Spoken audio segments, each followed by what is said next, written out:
Prodiguer des soins par un mouvement des mains ou une relaxation au son de simples vibrations.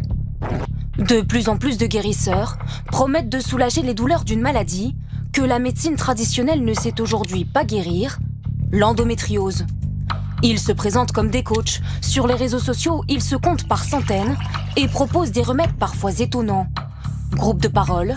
Travailler sur la signification spirituelle de l'endométriose.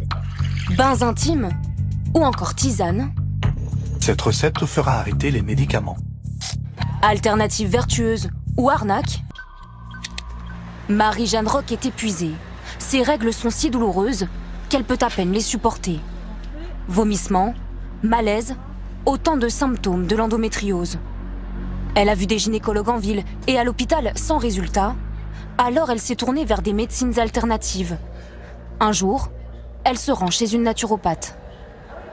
En fait, elle connaissait pas du tout la pathologie. Et c'est elle qui m'a prescrit des jeûnes en hiver en me disant « Vous allez récupérer de l'énergie, ça va aller mieux, vous allez voir. » En fait, pas du tout. Au bout de 4 semaines, j'avais perdu 4 kilos. Déçue, elle s'inscrit dans un groupe d'hypnose en ligne. Il est animé par une femme qui se dit guérisseuse. Un jour, elle me dit « Ah, une place s'est libérée, ma présence divine t'a choisi. » Elle a commencé à proposer des séances en groupe. Moi, c'est quelque chose que j'apprécie.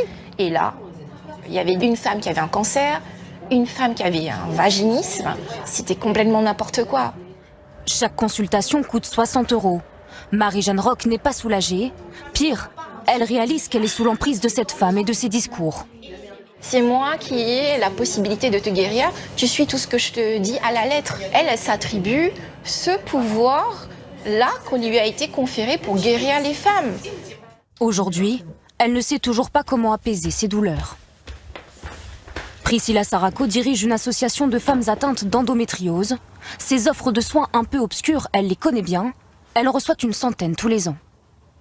J'aimerais partager un accompagnement énergétique pour l'endométriose. Je propose ce type de soins depuis plusieurs années de manière informelle dans un cercle de recommandations et de confiance. Bon, là, par exemple, on refuse ce type d'échange parce que on ne sait pas, même le thérapeute, d'où il va prendre ses idées, comment il fait. Nous, voilà, on n'a pas de recul là-dessus. On ne sait pas si ça fonctionne ou pas. L'auteur de ce message, nous l'avons rencontré en caméra cachée. Nous prétendons souffrir d'endométriose. L'homme se présente lui-même comme un magnétiseur.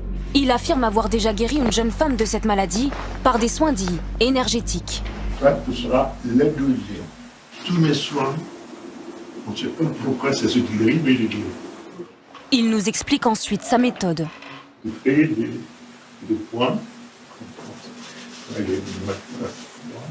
Si on pose les mains après, là où la maladie, et puis voilà, ça passe. Les médicaments, ça sert à quelque chose? Ah bah, pour moi, non. Il nous propose de nous revoir pour commencer les soins, mais la prochaine fois, il faudra le rémunérer. Il faut qu'il y ait un échange, moi et la personne. Un échange non éliminatoire. Nous avons rapporté ces propos à un médecin, spécialiste de l'endométriose. C'est du charlatanisme, ça n'est pas prouvé comme étant efficace et relevant d'une prise en charge adaptée à la patiente qui a l'endométriose, pas du tout. À ce jour, aucun traitement ne permet de guérir l'endométriose. Habituellement, les médecins prescrivent la pilule. Lorsque les femmes ne sont pas suffisamment soulagées, la Haute Autorité de Santé ne recommande alors que 3 médecines complémentaires, le yoga, l'acupuncture et l'ostéopathie.